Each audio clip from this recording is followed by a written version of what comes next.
Hey, this is Adam Post, publisher of College of the Dead, publisher of more than 1,000 comic books, former executive board member of Platinum Studios, the comics to film entertainment company. And tonight we're going to talk about something real interesting. The Joker movies made a lot of money, but DC Comics and Warner Brothers are not going to get to keep as much of it as we thought they were. They had outside investors and they actually gave away a lot of the future risk and the future profit. So we're going to talk about this article from the Wall Street Journal. First, I need you to subscribe to the channel, click the bell for notifications. It really helps me out a lot. And go ahead and like this video. All right, so what's this all about? So this is in the Wall Street Journal. This was from October 26th, actually. And the headline is, Warner Brothers faces a big profit share on record-setting Joker haul. Not seeing the brooding character study as a blockbuster, the studio unloaded a substantial share to outside investors. So what are we talking about here? We're talking about is that even the major movie companies, Disney included, all the big guys, they take outside investors from time to time, so they're not risking their own money. They sort of syndicate it. They split the risk with outside investors. It could be an insurance company. It could be rich individuals. It could be a hedge fund. Legendary Pictures had a lot of business with a hedge fund. The guys who did the DC series, I think they actually talk about that in this article. And in this case, apparently Warner Brothers, and this is the first place I've seen it, just didn't think that this is something that would be a guaranteed thing, or it fell into a category where they just decided, hey, we want to send some of the risk out, take in investors. And then if this one film doesn't do well, then they don't lose that much money. But the problem is, if it does do well, they don't get to keep as much of the profit. So as it says here, record returns for Joker have the movie's backers laughing all the way to the bank. But the studio that made the film, Warner Brothers, could have reaped even bigger profits if it hadn't unloaded a substantial share of the film to outside investors, according to people familiar with the terms of the film's financing. So Joker has done almost $850 million internationally at the box office so far. It's still going to do more. Very, very likely it's going to do $1 billion, and then it'll make even more money in other outlets. The previous record that Joker just broke was $782 million held by Deadpool from Fox. And Joker had mixed reviews, but that's because, really honestly, a lot of social justice warriors didn't like it. It was a good movie. It was very well made. Joaquin Phoenix, he did an incredible job. People loved the movie. So during the development, though, Joker was considered by Warner executives unlikely to generate the same kind of blockbuster returns as the studio's more conventional comic DC movies like Aquaman and Wonder Woman. So the thing is this. With movie executives, this is one of the things I learned actually at Platinum Studios from the founder of that company. Movie executives, they have to be very careful about the decisions they make, because if they have a big embarrassing thing happen, they can lose their position. They can lose their future. They could lose all their reputation. So they have to at least be able to point and say, hey, look, based on everything that we looked at, this looked like this kind of situation. It's not my fault, an asteroid hit the Earth and the deal fell through or the thing didn't make money. But if you do something that's overtly stupid or overtly looks like a big mistake that should have never happened, you can't expect to remain a studio executive, because you're handling, 8-figure sums left, right, and center, sometimes 9-figure sums. There are huge, huge amounts of money. A lot of resources go into these movies. So you have to be able to, as a studio executive, look at something and say, well, I'm not going to stake my reputation based on that this movie is going to be successful. And that's probably what happened here. So as far as people are saying, per the article, Joker is a brooding character study, and it's a hard R because of strong language and violence. Definitely plenty of violence in Joker. Limiting its commercial prospects. Obviously, there was not going to be any merchandising from Joker. There's not going to be any kids' meals at McDonald's. Although that would have been kind of cool. Maybe some more mature themed places could have done some stuff.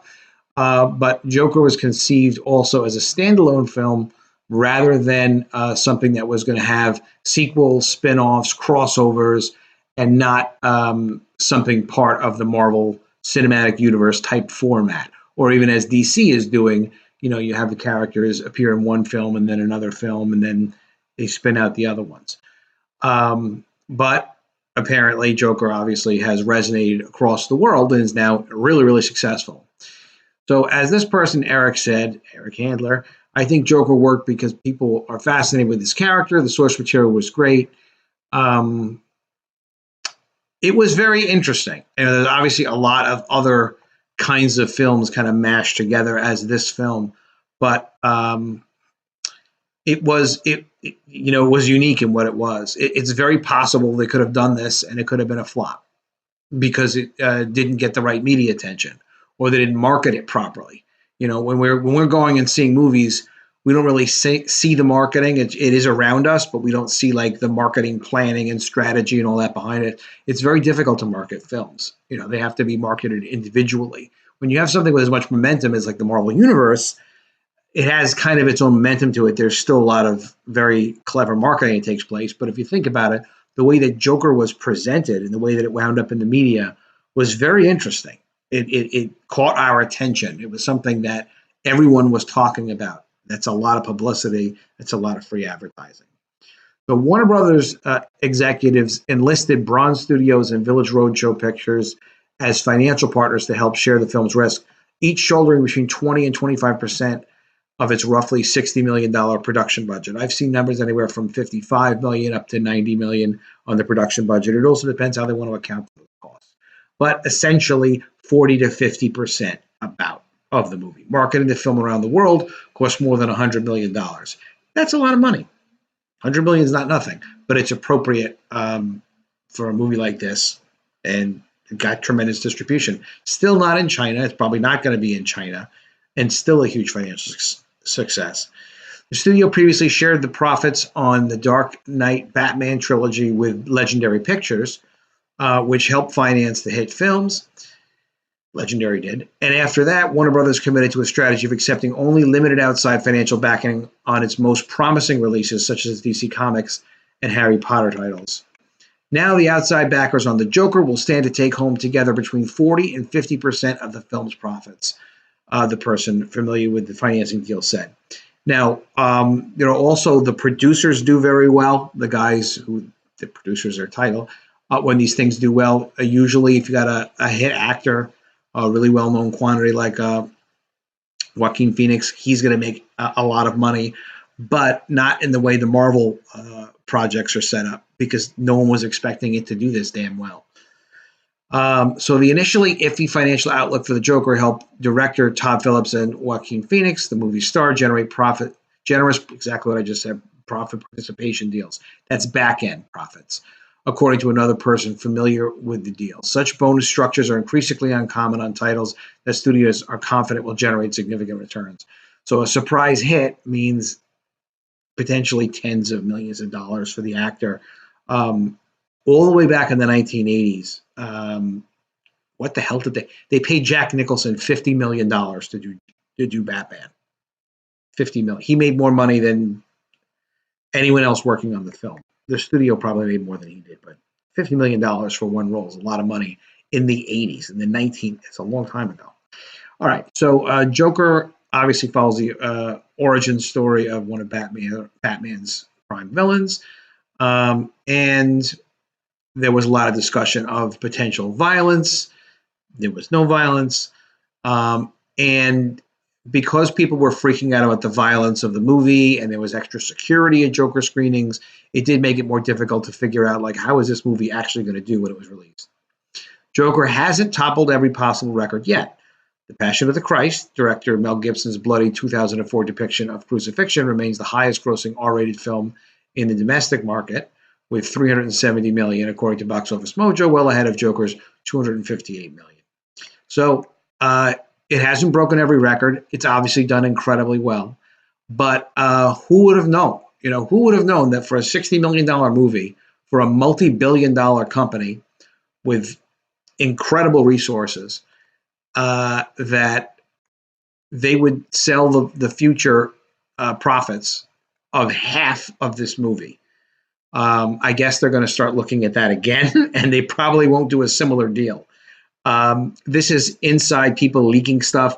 Wall Street Journal is pretty reliable in terms of this kind of business finance stuff. So this is probably a real deal. This is actually what happened. So interesting as hell to me. Hope you find it interesting too. Tell me what you thought of this. Did you have any idea that maybe they would have outside financing partners? Do you find that interesting? Go ahead and put it in the comments below.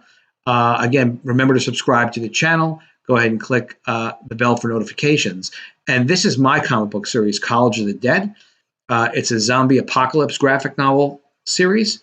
It's a 140-page book, and it's where teachers and students are fighting for their lives as the zombie dead eat everyone in sight. It's 140 pages. It's really well done. It's already in print. And the way you can get a copy is by going to collegeofthedead.com. So go ahead and check it out.